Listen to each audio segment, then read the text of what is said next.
Hi hello friends, welcome back to our channel. ఈరోజు మన ఛానల్లో వచ్చేసి కుర్తీ అనేది చాలా ఈజీ ప్రొసీజర్లోని ఎలా కటింగ్ చేసుకోవాలి ఏంటి అనేది కంప్లీట్గా ఈరోజు ఈ వీడియోలోనైతే మీతో నేను షేర్ చేసుకుంటానండి. అలాగే కుర్తీకి మనకి వచ్చేసి అసలు ఏమేమి మెజర్మెంట్స్ కావాలి, అలాగే దీనికి ఫార్ములాస్ ఏంటి అనేది ప్రతిదీ కూడా అప్డేట్ అయితే మాత్రం మీకు ఇస్తాను. ప్రతిదీ కూడా పిన్ టు పిన్ అయితే మాత్రం చెప్పడం అయితే జరుగుతుందండి. మీరు నాకు ఒకటే చేయాలండి, చూస్తున్న ప్రతి ఒక్కరు కూడా ఒక లైక్ అయితే ఇచ్చేసేయండి. లైక్ ఇవ్వడం వల్ల ఏంటంటే ఈ వీడియో ఇంకా కొంతమందికి అనేది వెళ్తుంది అనమాట. దానివల్ల ఏంటి అంటే నేర్చుకుందామనే ఇంట్రెస్ట్ ఉన్న వాళ్ళకైతే మాత్రం ఈ వీడియో అన్నది వాళ్ళకి యూస్ఫుల్ అవుతుందన్నమాట. అలాగే మీరు కానీ నిజంగా నన్ను సపోర్ట్ చేస్తే ఇంకా మంచి మంచి వీడియోస్ చేసి పెట్టడానికి అయితే ట్రై చేస్తాను. ఈ యొక్క వీడియో చేయడానికి ముందు వచ్చేసి 3-4 డేస్ అయితే మాత్రం కష్టం ఉంటుంది. మీకు ఏ విధంగా చెప్తే ఉపయోగపడుతుంది, ఏ విధంగా చెప్తే మీకు అర్థమవుతుంది అనేది ప్రతిదీ కూడా ఒక ప్లాన్గా చేసుకుంటూ చెప్పడం అయితే జరుగుతుందండి. సో నా కష్టం గురించి అయినా సరే ఒక లైక్ అయితే మాత్రం ఇచ్చేసేయండి. మీకు ఈ యొక్క కుర్తీ ప్యాటర్న్ కానీ అర్థం కానీ కాకపోతే కింద కామెంట్ సెక్షన్లో కామెంట్ చేస్తే నేను మళ్ళీ ఇంకొక వీడియో చేసి అయితే మాత్రం పెట్టడానికి అయితే ట్రై చేస్తాను. బట్ ఏంటి అంటే ప్రతి ఒక్కరికి కూడా అర్థం అవ్వాలనే థాట్తోనే ప్రతిదీ కూడా వచ్చేసి పిన్ టు పిన్ అయితే మాత్రం చెప్పడం అయితే జరుగుతుందండి. సో ఎక్కడైనా మిస్టేక్స్ కానీ ఏమైనా చెప్తే మాత్రం ప్లీజ్ ఎక్స్క్యూజ్ చేయండి. అర్థం కానీ కాకపోయినా సరే కింద కామెంట్ సెక్షన్లో అయితే కామెంట్ చేసేయండి. ఇప్పుడు మనం టాపిక్లోకి అయితే వెళ్ళిపోదాం. అసలు మనకి వచ్చేసి కుర్తీ ప్యాటర్న్ ఏదైతే ఉంటుందో ఈ యొక్క ప్యాటర్న్కి మనకి వచ్చేసి రిక్వైర్మెంట్ మెజర్మెంట్స్ అన్నది మనం కొన్ని అయితే మాత్రం తీసుకోలేండి. ఫస్ట్ ఆఫ్ ఆల్ వచ్చేసి ఫుల్ షోల్డర్ అయితే తీసుకోవాలన్నమాట. ఫుల్ షోల్డర్ అన్నది ఈ యొక్క బేసిక్ ఏదైతే కుర్తీ ఉంటుందో దానికైతే అవసరం లేదండి. ఏదైతే కాలర్ కుర్తీస్ ఉంటాయి కదా, ఆ యొక్క కాలర్ కుర్తీస్కి అయితే మాత్రం ఖచ్చితంగా మీరు ఏదైతే ఫుల్ షోల్డర్ ఉంటుందో ఆ యొక్క ఫుల్ షోల్డర్ అయితే మాత్రం తీసుకోలేండి. ఆ తర్వాత వచ్చేసి చెస్ట్ అయితే మాత్రం తీసుకోవాలి. అలా అని మరీ టైట్గా తీయకూడదు, అలా అని మరీ లూజ్గా కూడా తీయకూడదు. ఏదైతే హై పాయింట్ ఉంటుందో లోపల ఉన్నటువంటి ఇన్నర్స్ని అన్నిటినీ కూడా సరి చేసుకోమని చెప్పేసి కస్టమర్కి చెప్పి ఆ తర్వాత మాత్రమే చెస్ట్ తీయాలి. అప్పుడు మీకు చెస్ట్ అనేది పర్ఫెక్ట్గా అయితే మాత్రం వస్తుంది. ఆ తర్వాత వచ్చేసి మనకి వేస్ట్ అన్నది మనం తీసుకోవాలండి. ఆ తర్వాత వచ్చేసి స్లిట్ రౌండ్ అయితే మాత్రం తీసుకోవాలి. ఆ తర్వాత షోల్డర్ టు వేస్ట్ రౌండ్ అయితే మాత్రం తీసుకోవాలి. ఏదైతే ఇక్కడ షోల్డర్ ఉంటుందో ఈ యొక్క షోల్డర్ సెంటర్లో పెట్టే మనం అన్నది మనం మెజర్మెంట్ అయితే మాత్రం తీసుకోవాలండి. షోల్డర్ టు వేస్ట్ అయితే మాత్రం మనం తీసుకోవాలి లెంత్. అలాగే ఆ తర్వాత వచ్చేసి ఏదైతే సెంటర్లో షోల్డర్ ఉంటుందో ఈ యొక్క షోల్డర్ నుంచి మళ్ళీ స్లిట్కి అయితే మాత్రం తీసుకోవాలి. అంతేగాని వేస్ట్ నుంచి స్లిట్కి అయితే మాత్రం తీసుకోకూడదు. షోల్డర్ నుంచి వేస్ట్ తీసుకోవాలి. అలాగే వేస్ట్ టు స్లిట్ అనేది మనం తీసుకోవాలి. అసలు షోల్డర్ టు వేస్ట్ ఎందుకు మనం తీసుకుంటామంటే ఏదైతే మనకి వేస్ట్ దగ్గర కర్వ్ వస్తుందో ఈ యొక్క కర్వ్ అనేది చాలా మంచి షేప్లో రావడం గురించి అని చెప్పేసి మనం షోల్డర్ టు వేస్ట్ అయితే మాత్రం తీసుకుంటాం. నార్మల్గా అయితే కొంతమంది వేస్ట్ తీసేసుకుంటారు, స్లిట్ తీసేసుకుంటారు, హిప్ తీసేసుకుంటారు, చెస్ట్ తీసేసుకొని స్టిచ్చింగ్ అయితే చేసేస్తారు. ఈ విధంగా తీసుకోవడం వల్ల ఏంటంటే మనకి కర్వ్ షేప్ వస్తుంది, కానీ అంత పర్ఫెక్ట్గా అయితే మాత్రం రాదు. ఎప్పుడైతే మీరు షోల్డర్ టు వేస్ట్ రౌండ్ అయితే తీసుకుంటారో అప్పుడు మీకు ఏదైతే డ్రెస్ ఉంటుందో డ్రెస్ అనేది చాలా పర్ఫెక్ట్గా కర్వ్ అయితే మాత్రం చాలా బాగా వస్తుందండి. అందు గురించి అని చెప్పేసి షోల్డర్ టు వేస్ట్ తీసుకోమని చెప్తున్నాను. ఆ తర్వాత వచ్చేసి షోల్డర్ టు స్లిట్ అయితే మాత్రం తీసుకోవాలండి. ఆ తర్వాత మనం వచ్చేసి స్లీవ్ యొక్క లెంత్ అయితే తీసుకోవాలి. ఆ తర్వాత స్లీవ్ యొక్క రౌండ్ అయితే మాత్రం తీసుకోవాలి. ఆ తర్వాత వచ్చేసి ఆర్మ్ హోల్ యొక్క రౌండ్ అయితే మాత్రం తీసుకోవాలి అండి. దీనికి సంబంధించిన అంటే ఏదైతే కుర్తీ ఉందో కుర్తీకి ఏ విధంగా మెజర్మెంట్స్ తీసుకోవాలి ఏంటి అన్నది ఒక వీడియో అయితే చేసి అయితే మాత్రం పెట్టానండి. నా యొక్క యూట్యూబ్ ఛానల్లో ఉంటుంది.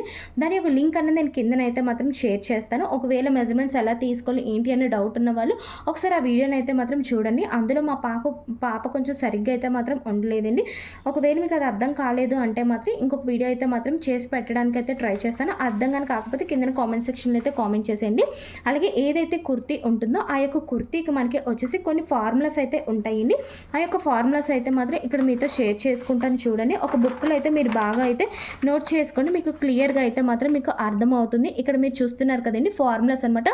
నెక్ విత్ ఫార్ములా వచ్చేసి చెస్ట్ డివైడెడ్ బై 12, అలాగే షోల్డర్ వచ్చేసి 2, 2.5 ఆర్ 3 అనమాట. షోల్డర్ ఏదైతే ఉంటుందో 2 అయినా పెట్టుకోవచ్చు, 2.5 అయినా పెట్టుకోవచ్చు, 3 ఇంచెస్ అయినా పెట్టుకోవచ్చు. ఇది కస్టమర్ మీద డిపెండ్ అయి ఉంటుందండి.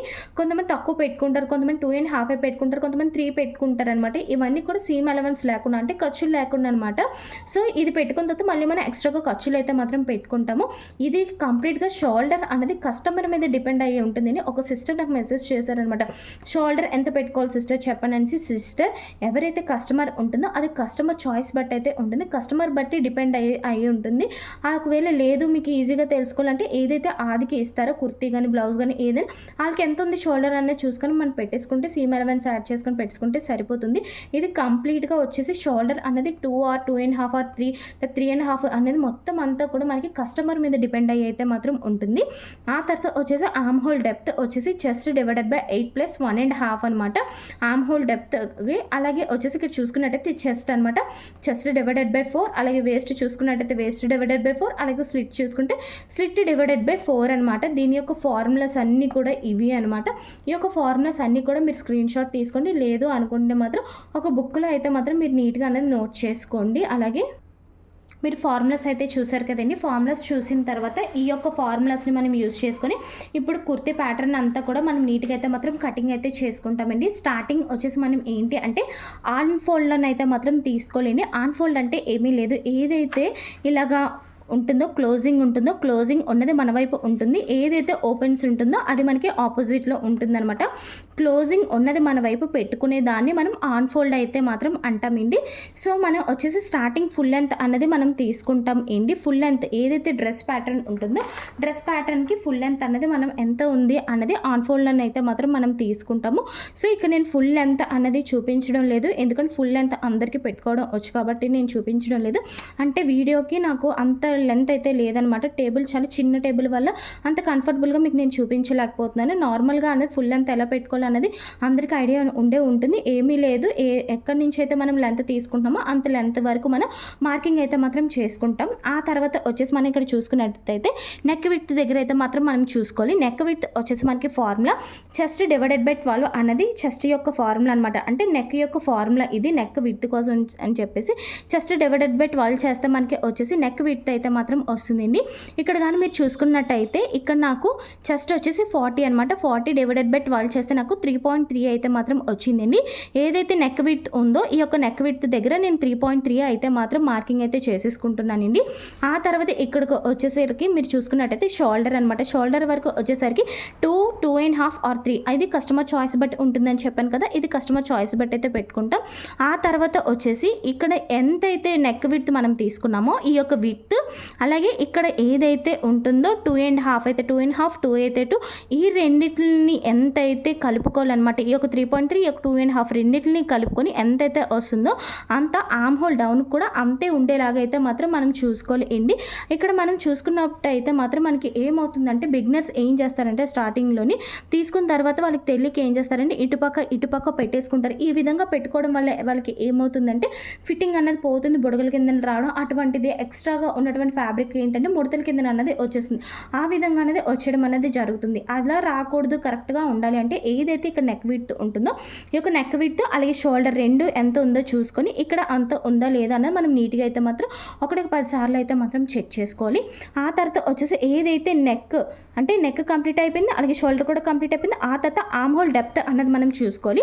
సో ఆర్మ్ హోల్ డెప్త్కి మనం చూసుకున్నట్టయితే formula chest divided by 8 plus 1.5 అనమాట. సో చెస్ట్ ఇక్కడికి వచ్చేసి 40 డివైడెడ్ బై 8 ప్లస్ 1.5 చేస్తే ఇక్కడ 40 డివైడెడ్ బై 8 చేస్తే నాకు 5 ఇంచెస్ వచ్చింది, ప్లస్ 1.5 చేస్తే నాకు ఎంత వచ్చింది 6.5 అయితే వచ్చింది. ఏదైతే ఇక్కడ స్టార్టింగ్ ఉందో ఈ యొక్క స్టార్టింగ్ నుంచి ఇక్కడ వరకు నేను వచ్చేసి 6.5 అయితే మాత్రం మార్కింగ్ అయితే చేసుకున్నానండి. మార్కింగ్ చేసుకున్న తర్వాత ఈ యొక్క నెక్ విడ్త్ షోల్డర్ ఎంత ఉందో చూసుకొని ఇక్కడ నుంచి ఇక్కడ ఈ యొక్క స్టార్టింగ్ నుంచి ఇక్కడ వరకు అంత ఉందా లేదా అన్నది ఒకసారి అయితే మాత్రం నీట్గా అయితే మాత్రం చెకింగ్ అంటే ఇక్కడ వరకు అనమాట. సో ఇక్కడ వరకు నీట్గానే చెక్ చేసుకున్నాను. సో ఇక్కడ వచ్చిన 5.75 వచ్చింది నెక్ విడ్త్ షోల్డర్, అలాగే ఇక్కడ కూడా అంత ఉందో లేదో అనేది చూసుకొని నేను ఇక్కడ ఆర్మ్ హోల్ దగ్గర అయితే మార్కింగ్ అయితే మాత్రం చేసేసుకున్నానండి. చేసేసుకున్న తర్వాత ఇక్కడ నుంచి ఏదైతే ఇక్కడ సెంటర్ పాయింట్ ఏదైతే ఉందో ఈ యొక్క సెంటర్ పాయింట్ నుంచి నేను 1 ఇంచ్ అన్నది పైకి పెట్టుకొని కర్వ్ స్కేల్తోనైతే మాత్రం నీట్గా అయితే మాత్రం మార్కింగ్ అయితే చేసుకున్నానండి. ఇదైతే మాత్రం మీరు వదిలేయండి. ఇది వచ్చేసి మనకి ఫ్రంట్ పార్ట్ అనమాట. ఫ్రంట్ ప్యాటర్న్ అలాగే బ్యాక్ ప్యాటర్న్ రెండు కలిపి అయితే మాత్రం ఒకేసారి చేసేసాను. ఏమీ లేదే అండి, ఇక్కడ ఏదైతే మనం ఇది క్లోజింగ్ చేస్తే ఇక్కడ నుంచి మనం ఏదైతే ఇక్కడ స్క్వేర్ బాక్స్ లా వచ్చిందో ఈ యొక్క స్క్వేర్ బాక్స్ నుంచి 1 ఇంచ్ అన్నది ఇచ్చుకొని నేను కర్వ్ అయితే మాత్రం ఇచ్చుకున్నానండి.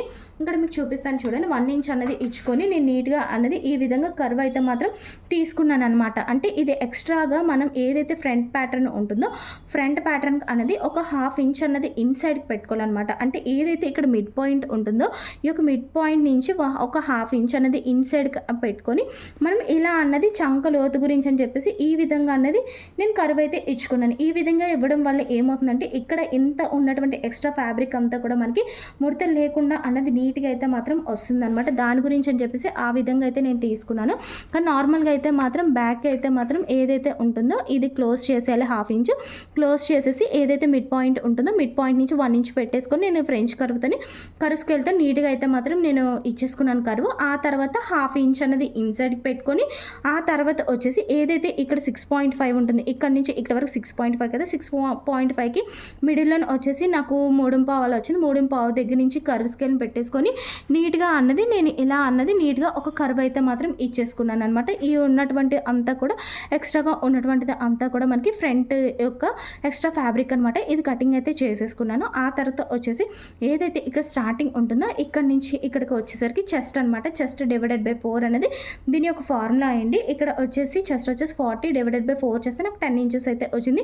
ఏదైతే ఇక్కడ స్టార్టింగ్ ఉందో ఇక్కడ నుంచి ఇక్కడికి వచ్చేసి నేను 10 ఇంచెస్ దగ్గర అయితే మాత్రం నీట్గా అయితే మాత్రం మార్కింగ్ అయితే చేసేసుకున్నాను అండి. మార్కింగ్ చేసేసుకున్న తర్వాత మళ్ళీ నేను ఏం చెప్పాను, ఇందాక చెప్పాను కదా, షోల్డర్ టు వేస్ట్ అనేది మనం తీసుకోవాలని చెప్పేసి ఇక్కడ ఏదైతే స్టార్టింగ్ ఉంటుందో ఈ యొక్క షోల్డర్ మిడ్ పాయింట్ అంటే సెంటర్లో పెట్టి మాత్రమే మనం తీసుకోవాలి. అప్పుడే మనకు కరెక్ట్గా అయితే మాత్రం వస్తుందండి. ఇక్కడ మీరు చూడండి, నేను చూపిస్తున్నాను. ఏదైతే షోల్డర్ ఉంటుందో షోల్డర్ సెంటర్లో నుంచి ఇక్కడ వరకు నేను తీసుకున్నాను. ఇక్కడ తీసుకున్నటువంటి కస్టమర్కి వచ్చేసి ఇక్కడ మీరు చూసినట్టయితే షోల్డర్ టు వేస్ట్ 14 ఇంచెస్ కాబట్టి ఏదైతే ఇక్కడ స్టార్టింగ్ ఉంటుందో ఇక్కడ నుంచి ఇక్కడికి 14 ఇంచెస్ దగ్గర అయితే మాత్రం తీసుకున్నాను. తీసుకున్న తర్వాత ఇక్కడ వచ్చేసి మనకి ఫార్ములా వచ్చేసి వేస్ట్ డివైడెడ్ బై 4 అనేది దీని యొక్క formula. Waste 34 divided by 4 equal to ఎంత 8.5 కాబట్టి నేను ఏదైతే ఇక్కడ స్టార్టింగ్ ఉంటుందో ఈ యొక్క స్టార్టింగ్ నుంచి నేను 8.5 దగ్గర అయితే మాత్రం నీట్గా అయితే మాత్రం మార్కింగ్ అయితే చేసుకున్నానండి. అలాగే చెస్ట్ డివైడెడ్ బై 4 కూడా చూడండి, చెస్ట్ డివైడెడ్ బై 4 చేస్తే నాకు 10 ఇంచెస్ కాబట్టి ఇక్కడ 10 ఇంచెస్ దగ్గర అయితే మాత్రం మార్కింగ్ అయితే చేసేసుకున్నాను. ఆ తర్వాత వచ్చేసి ఏదైతే వేస్ట్ డివైడెడ్ బై 4 చేస్తే ఇక్కడ నాకు 8.5 వచ్చింది. 8.5 దగ్గర మార్కింగ్ చేసేసుకున్నాను. షోల్డర్ సెంటర్లో నుంచి ఇలా పెట్టేసుకున్నాను అనమాట. 14 ఇంచెస్ వచ్చింది కదా, కరెక్ట్గా ఈ 14 ఇంచెస్ దగ్గర కరెక్ట్గా 8.5 దగ్గర అయితే మాత్రం నీట్గా అయితే మాత్రం మార్కింగ్ అయితే చేసేసుకున్నానండి. నేను 8.5 దగ్గర మార్కింగ్ చేసేసుకున్నాను. ఆ తర్వాత మళ్ళీ ఏం చెప్పాను ఫార్ములా, షోల్డర్ టు స్లిట్ అనేది చూసుకోవాలి లెంత్. సో ఇక్కడ చూసుకున్నట్టయితే షోల్డర్ టు స్లిట్ వచ్చేసి నాకు 21. సో ఏదైతే ఇక్కడ మిడిల్ ఉందో షోల్డర్ ఇక్కడ నుంచి మళ్ళీ ఇక్కడ 21 అనేది ఉందా లేదన్నా మనం చూసుకోవాలన్నమాట. సో ఇక్కడ నేను టేప్తో వచ్చేసి షోల్డర్ ఏదైతే ఉంటుందో షోల్డర్ సెంటర్లో నుంచి కరెక్ట్గా 21 దగ్గర అయితే మార్కింగ్ అయితే నేను చేసుకున్నానండి. ఇక్కడ మీరు చూస్తున్నారు కదా, 21 దగ్గర మార్కింగ్ చేసుకున్నాను. చేసుకున్న తర్వాత ఏదైతే ఇక్కడ స్టార్టింగ్ ఉందో ఈ యొక్క స్టార్టింగ్ నుంచి ఇక్కడ స్లిట్ రౌండ్ నాకు వచ్చేసి 45 డివైడెడ్ బై 4 చేస్తే నాకు 11.25 వచ్చింది కాబట్టి ఇక్కడ నుంచి నేను ఇక్కడికి వచ్చేసి 11.25 అయితే మార్కింగ్ అయితే చేసేసుకున్నాను.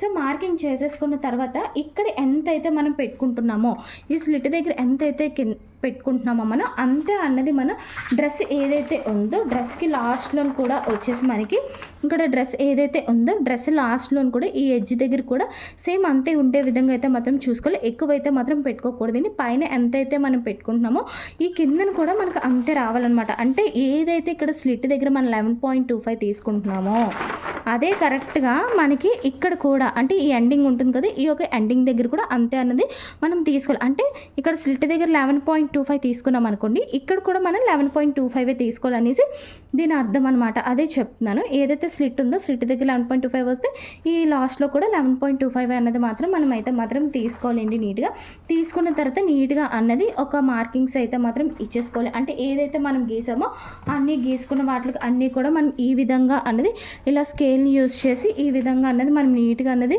పెట్టేసుకొని నీట్గా అన్నది చక్కగా అన్నది లాస్ట్ ఎండింగ్ వరకు నీట్గా అలా అయితే మాత్రం కలిపేసుకోవాలండి. కలిపేసుకున్న తర్వాత ఒకటి బాగా గుర్తుపెట్టుకోండి, బాగా బిగినర్స్ అయితే మాత్రం బాగా గుర్తుపెట్టుకోండి. చాలామందికి వచ్చేసి వేస్ట్ ఉంటుంది, స్లిట్ ఉంటుంది. చాలామంది ఏంటంటే కొంతమంది స్టమక్ అనేది ఎక్కువగా ఉంటుంది. స్టమక్ ఎక్కువగా ఉన్న వాళ్ళకి ఏమవుతుందంటే వాళ్ళకి ఏంటంటే ఓన్లీ వేస్ట్ తీసుకుంటాం, స్లిట్ తీసుకుంటాం, కానీ సెంటర్లో తీసుకోం. సెంటర్లో తీసుకోకపోవడం వల్ల వీళ్ళకి ఏమవుతుంది, డ్రెస్ వేసుకునేటప్పుడు పాయల్లాగా అంటే స్టమక్ తన్ని పెట్టేస్తుంది అనమాట. చూడడానికి కూడా చాలా అసహ్యంగా ఉంటుంది.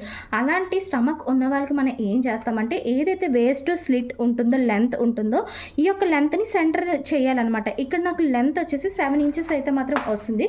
ఒకసారి చూడండి, మీకు చూపిస్తాను 7 ఇంచెస్. ఇక్కడ చూడండి క్లియర్గా ప్రతిదీ కూడా పిన్ టు పిన్ అన్నది చెప్తానండి, ఎక్కడ కూడా వీడియో అన్నది స్కిప్ చేయొద్దు.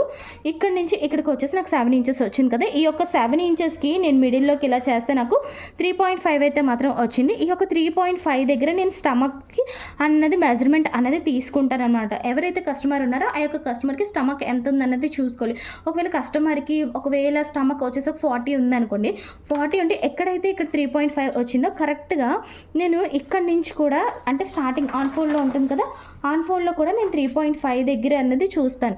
3.5 దగ్గర చూసేసి ఒకవేళ 40 ఉంటే స్టమక్ 10 వస్తుంది కాబట్టి ఇక్కడ 10 అనేది పెట్టేసుకుంటాను. ఇక్కడ 10 పెట్టేసుకొని ఏం చేస్తాను అప్పుడు వేస్ట్, అప్పుడు నేను ఏం చేస్తాను అప్పుడు వేస్ట్ ఏదైతే స్టమక్ ఉందో దీనికి లైన్ కలుపుతాను, మళ్ళీ స్టమక్ టు స్లిట్ అన్నది లైన్ అన్నది కలుపుతాను అనమాట. మెయిన్ ముఖ్యంగా వచ్చేసి ఎవరైతే స్టమక్ ఉంటుందో స్టమక్ ఉన్న వాళ్ళకి ఖచ్చితంగా కుర్తీలకి స్టమక్ అన్నది మనం ఖచ్చితంగా తీసుకోవాలండి మెజర్మెంట్.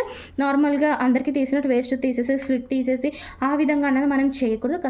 ఖచ్చితంగా కస్టమర్ దగ్గర నుంచి స్టమక్ ఎక్కువగా ఉన్న వాళ్ళకి మీరు ఈ యొక్క మెజర్మెంట్ అంటే స్టమక్ యొక్క మెజర్మెంట్ తీసుకొని కానీ మీరు కానీ కుర్తీ కానీ కరెక్ట్గా స్టిచ్చింగ్ చేస్తే చాలా పర్ఫెక్ట్గా వస్తుంది. మెయిన్ ఏంటంటే స్టమక్ దగ్గర పట్టినట్టుగా కానీ అసహ్యంగా వాళ్ళకి కనిపించదు, వాళ్ళు కూడా చాలా కంఫర్టబుల్గా ఫీల్ అవుతారు. వాళ్ళకి ఎలా అనిపిస్తుంది అంటే బాగా కుడుతున్నారనే ఫీలింగ్ కూడా వాళ్ళకి అనేది వస్తుంది అనమాట. చిన్న చిన్న టిప్స్ అన్న ఫాలో అయితే చాలండి, చాలా బాగున్నది మీకు బిజినెస్ అయితే అవుతుందన్నమాట. సో వీడియో అర్థం కాకపోతే మాత్రం ఖచ్చితంగా కామెంట్ సెక్షన్లో అయితే ఖచ్చితంగా కామెంట్ చేయండి. నేను మళ్ళీ ఇంకొక వీడియో అయితే మాత్రం చేసి అయితే మాత్రం పెడతాను. ఆ తర్వాత వచ్చేసి మనం నెక్ డౌన్ అయితే మాత్రం తీసుకోవాలి అండి. నెక్ డౌన్ వచ్చేసి ఇది వచ్చేసి నేను చూసుకుంటే మాత్రం ఇది బ్యాక్ నెక్ అనమాట. బ్యాక్ నెక్ అనేది ఇది డిపెండ్స్, అంటే ఎవరైతే కస్టమర్ బ్యాక్ డీప్ ఎక్కువ పెట్టుకున్న వాళ్ళు ఉంటారు, పైకి పెట్టుకున్న వాళ్ళు ఉంటారు, అది కస్టమర్ మీద డిపెండ్ అయి ఉంటుంది. సో బ్యాక్ ఎంతైనా డీప్ అయినా పెట్టుకోవచ్చు మనం, అది ప్రాబ్లం లేదు. కానీ ఒకటి బాగా గుర్తుపెట్టుకోండి, మనం కరుసుగా అటువంటి తీసేటప్పుడు ఏదైతే ఆన్ ఫోల్డ్లో ఉంటుందో ఆన్ ఫోల్డ్లో నుంచి ఇక్కడికి కరెక్ట్గా ఒక 1 ఇంచ్ ఉండేలాగా చూసుకొని ఆ తర్వాత మీరు ఈ కర్వ్ అయితే మాత్రం ఇచ్చుకోండి. కొంతమంది ఏం చేస్తారంటే ఇలాగ కర్వ్ అన్నది ఇలాగ ఇచ్చుకుంటే ఇలా పైనుంచి వెళ్ళిపోతారు, ఎప్పుడు అది రాంగ్ ప్రొసీజర్ అండి. ఖచ్చితంగా ఇక్కడ నుంచి ఇక్కడికి 1 ఇంచ్ ఉండేలాగా చూసుకొని ఆ తర్వాత మాత్రమే మీరు కర్వ్ స్కేల్తో అయితే మాత్రం కర్వ్ అయితే మాత్రం ఇచ్చుకోవాలి. ఇక్కడ నుంచి ఇక్కడికి 1 ఇంచ్ ఇచ్చేసుకున్న తర్వాత మీరు ఎన్నది ఇలా ఈ 1 ఇంచ్ దగ్గర నుంచి ఇలా కర్వ్ ఇచ్చేలాగా చూసుకోండి. ఇలా చూసుకోవడం వల్ల ఏంటంటే మీకు రౌండ్ అన్నది షేపు కరెక్ట్గా వస్తుంది, చాలా అంటే చాలా బాగుంటుంది అనమాట. సో అందు గురించి అని చెప్పేసి ఇక్కడ నుంచి ఇక్కడికని చెప్పేసి ఇక్కడ నేను 1 ఇంచ్ అనేసి రాశాను, మీరు కూడా బాగా నోట్ చేసుకోండి. ఇక్కడ నుంచి ఇక్కడికి 1 ఇంచ్ ఉండేలాగా చూసుకొని కర్వ్ స్కేల్ పెట్టుకొని ఈ విధంగా అయితే మాత్రం డ్రా చేసుకోండి. ఆ తర్వాత కూడా వచ్చేసి ఇది బ్యాక్ అనమాట, అంటే బ్యాక్ ఫ్రంట్ ఒకేసారి తీసానని చెప్పాను కదా, ఇది బ్యాక్ అనమాట. అలాగే ఫ్రంట్కి వచ్చేసి ఫ్రంట్ నెక్ డీప్ ఎంత కావాలనేది చూసుకొని నేను ఫ్రంట్ నెక్ డీప్ అనేది తీసుకుంటారు. ఇక్కడ నుంచి ఇక్కడికి 1 ఇంచ్ ఇచ్చుకొని నీటి కర్వ్ అయితే మాత్రం ఇచ్చుకుంటారండి. ఆ తర్వాత వచ్చేసి ఇక్కడ నెక్ దగ్గర వచ్చేసి సీమ్ అలవెన్స్ 1/4 ఇంచ్ అన్నది సీమ్ అలవెన్స్ అయితే మాత్రం ఇచ్చుకుంటామండి, 1/4 ఇంచ్. అలాగే షోల్డర్ దగ్గర వచ్చేసి ఒక 1/4 ఇంచ్ సీమ్ అలవెన్స్ ఇచ్చుకుంటాం. అలాగే ఇక్కడ వచ్చేసి ఫ్రంట్ దానికి వచ్చేసి బ్యాక్ దానికి వచ్చేసి 1/2 ఇంచ్ అన్నది మనం సీమ్ అలవెన్స్ అయితే మాత్రం ఇచ్చుకుంటామండి. ఆ తర్వాత ఇక్కడ కానీ మీరు చూసుకున్నట్టయితే 2 ఇంచెస్ ఈ సైడ్ అనేది సీమ్ అలవెన్స్ ఇచ్చుకుంటాం. అలాగే వేస్ట్ దగ్గర కూడా మనం వచ్చేసి 2 ఇంచెస్ సీమ్ అలవెన్స్ ఇచ్చుకుంటాం. బట్ ఏంటంటే ఏదైతే స్లిట్ ఉంటుందో స్లిట్ దగ్గర మాత్రమే 1.5 అయితే మాత్రం ఇచ్చుకోవాలండి. ఎందుకంటే మనం ఏదైతే పంజాబీ డ్రెస్కి అంటే కుర్తీ ఉంటుంది కదా, కుర్తీకి మనం వచ్చేసి సైడ్ స్లిట్స్ అయితే ఇచ్చుకుంటాం కదా, దాని గురించి అని చెప్పేసి మనం ఇక్కడ వచ్చేసి ఖచ్చితంగా 1.5 ఇంచ్ అయితే మాత్రం తీసుకోవాలి ఎండి ఖర్చు గురించి అని చెప్పేసి. ఆ తర్వాత లాస్ట్లో ఏదైతే ఉంటుందో ఇక్కడ వచ్చేసి మనం 1 ఇంచ్ అన్నది సీమ్ ఎలమెంట్స్ అయితే మాత్రం ఇచ్చుకోవాలి ఎండి. ఇదంతా కూడా మీకు అర్థమైందని నేను అనుకుంటున్నాను. అలాగే ఇక్కడ మీకు కొంచెం కన్ఫ్యూజన్ అవుతారేమో అని నేను అనుకుంటున్నాను. ఇక్కడ బాగా చెప్తాను చూడండి, ఏదైతే ఇక్కడ ఉందో ఇది మీరు మర్చిపోండి. ఇది వచ్చేసి నాకు ఫ్రంట్ ప్యాటర్న్ అనమాట, ఇది బ్యాక్ ప్యాటర్న్. ఇలాగ ఏదైతే బాక్స్ వస్తుందో ఈ యొక్క బాక్స్ దగ్గర 1 ఇంచ్ ఇచ్చుకొని కర్వ్ స్కేల్తో నీట్గా అన్నది కర్వ్ అయితే ఇచ్చుకుంటాను. ఇదిగోండి 1/2 ఇంచ్ ఇలా క్లోజ్ చేస్తున్నాను. 1 ఇంచ్ అన్నది ఇక్కడ నుంచి ఇక్కడికి మార్కింగ్ చేసుకొని కర్వ్ స్కేల్తో ఇదంతా కూడా ఇలాగ ఇచ్చేసుకున్నాను. ఇది బ్యాక్ ప్యాటర్న్.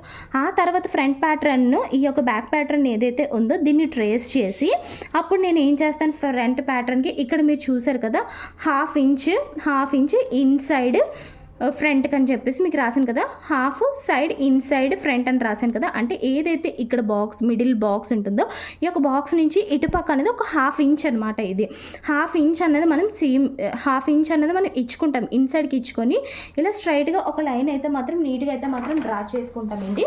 ఇక్కడ నుంచి అంటే ఏదైతే ఈ మిడ్ పాయింట్ ఉంటుందో దీని నుంచి ఒక 1/2 ఇంచ్ ఇలా పెట్టుకొని ఏదైతే షోల్డర్ స్టార్టింగ్ పాయింట్ ఉంటుందో ఇక్కడ నుంచి ఇక్కడికి అనేది నీట్గా అనేది ఒక ఇలా లైన్ అనేది గీసుకుంటాం. గీసుకున్న తర్వాత ఏదైతే ఇక్కడ మిడ్ పాయింట్ ఉంటుందో ఇక్కడ నుంచి ఇది ఎలాగ మన అన్న నీట్గా అన్నది కర్వ్ అయితే మాత్రం ఇచ్చుకుంటాం. అంటే ఇక్కడ నుంచి ఇక్కడికి 6.5 ఉంటే ఇక్కడ 3.5 దగ్గర మనం సెంటర్లో మార్కింగ్ చేసేసుకొని అప్పుడు మనం ఏం చేస్తాము, ఏదైతే ఇక్కడ నుంచి మనం 1 ఇంచ్ తీసుకున్నాం కదా బ్యాక్కి, అదే ఫ్రంట్ది అయితే మాత్రం ఇక్కడ నుంచి ఏదైతే మనం బాక్స్ పెట్టుకుంటున్నామో ఇక్కడ నుంచి ఇక్కడికి 1 ఇంచ్ తీసుకుంటాం. ఇక్కడ నుంచి ఇక్కడికి 1 ఇంచ్ తీసుకొని ఇలా కర్వ్ అయితే మాత్రం నీట్గా అయితే మాత్రం ఇచ్చుకుంటాం. చూసారు కదా, ఈ విధంగా అనేది కర్వ్ ఇచ్చుకున్నప్పుడు మనకి ఏమవుతుంది, ఎక్స్ట్రాగా ఫ్యాబ్రిక్ అంతా కూడా మనకి పోతుందన్నమాట. పోయిన తర్వాత మనం మొత్తం అంతా కూడా మనం తీసుకున్నటువంటి ఆర్మ్ హోల్ కరెక్ట్గా ఉందా లేదా అనేది మనం ఏదైతే డ్రెస్ ఉంటుందో డ్రెస్కి అనేది మనం కరెక్ట్గా మెజర్మెంట్ అయితే మాత్రం తీసుకోలేండి. అంతా కంప్లీట్ అయిన తర్వాత ఏదైతే ఒక మిడ్ పాయింట్ ఉంటుందో మిడ్ పాయింట్ నుంచి కరెక్ట్గా అయితే తీసుకోవాలి. ఇక్కడ నేను తీసుకున్నటువంటి ఆర్మ్ హోల్ రౌండ్ ఏదైతే ఉందో అది వచ్చేసి 19 ఇంచెస్ అనమాట.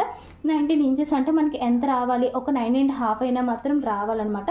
సో ఇక్కడ 10 ఇంచెస్ అయితే మాత్రం వచ్చింది, అంటే 9.5 కన్నా ఎక్కువే రావాలన్నమాట. ఇక్కడ చూడండి, ఇక్కడ ఆర్మ్ హోల్ రౌండ్ వచ్చేసి 19 ఇంచెస్, ఇక్కడ నాకు ఎంత వచ్చింది 9.5, 10 వచ్చింది, అంటే 20 వచ్చింది అనమాట. నాకు 10 ఇంచెస్ అయితే వచ్చింది, 20 ఇంచెస్ అంటే ఒక 1 ఇంచ్ ఎక్స్ట్రాగా అయితే వచ్చిందనమాట. సో ఒకటి బాగా గుర్తుపెట్టుకొని, ఆర్మ్ హోల్ రౌండ్ ఎక్కువ వచ్చినా పర్లేదు, కానీ తక్కువ వస్తే ఎక్కడో ప్యాటర్న్ ఎక్కడో మిస్టేక్ చేసామని అర్థం. ఎక్కువ వచ్చినా సరే మనకు ప్రాబ్లం అయితే ఉండదు, కానీ తగ్గకుండా అయితే మాత్రం చూసుకోండి. ఎక్కడైనా సరే ఏదైనా సరే డౌట్స్ ఉంటే మాత్రం కింద కామెంట్ సెక్షన్లో అయితే కామెంట్ చేయండి. ఏదైతే ఇప్పుడు నేను కట్ చేశానో ఈ యొక్క ప్యాటర్న్ని మనం లైనింగ్ ఫ్యాబ్రిక్ మీద ఎలా పెట్టి ఎలా కటింగ్ చేసుకోవాలి ఏంటి అన్నది నెక్స్ట్ వీడియోలోనైతే మాత్రం చూద్దాం ఏంటి. చాలామంది సిస్టర్స్ అయితే అడుగుతున్నారు పెట్టి మీరు చెయ్యండి అని అనేసి, కానీ నాకు తీసే వాళ్ళు ఎవ్వరూ నిజంగా లేరు సిస్టర్, లేకపోతే నేను ఖచ్చితంగా తీసే ఉండేదాన్ని. నెక్స్ట్ టైం ఒకవేళ ఎవరైనా నాకు తీయడానికి ఒకవేళ ఎవరైనా హెల్ప్ చేస్తే మాత్రం ఖచ్చితంగా తీయడానికి అయితే ట్రై చేస్తాను. ఈ వీడియో మీకు కంప్లీట్గా అర్థమైందని నేను అనుకుంటున్నాను. ఒకవేళ అర్థం కానీ కాకపోతే మాత్రం కింద కామెంట్ సెక్షన్లో అయితే కామెంట్ చేయండి, నేను మీకు ఖచ్చితంగా రిప్లై అయితే మాత్రం ఇస్తాను. అలాగే నెక్స్ట్ వచ్చేసి వీడియో వచ్చేసి ఏదైతే ఇప్పుడు మనం కటింగ్ చేసామో దీన్ని మన ఫ్యాబ్రిక్ మీదే పెట్టి ఎలా కటింగ్ చేసుకోవాలన్నది చెప్తాను. ఆ తర్వాత స్టిచ్చింగ్ ఎలా చేసుకోవాలన్నది చెప్తానండి. తప్పకుండా వీడియోని మాత్రం ఎక్కడ స్కిప్ చేయకుండా చూడడానికి అయితే మాత్రం ట్రై చేయండి. ఎటువంటి డౌట్స్ ఉన్నా సరే ఏమైనా సరే ఖచ్చితంగా కామెంట్ సెక్షన్లో కామెంట్ చేయండి. మీరు ఫస్ట్ టైం మన ఛానల్ విజిట్ చేసినట్టయితే మాత్రం ప్లీజ్ తప్పకుండా మన యొక్క ఛానల్ అయితే సబ్స్క్రైబ్ చేసుకోండి. Thanks for watching friends, bye.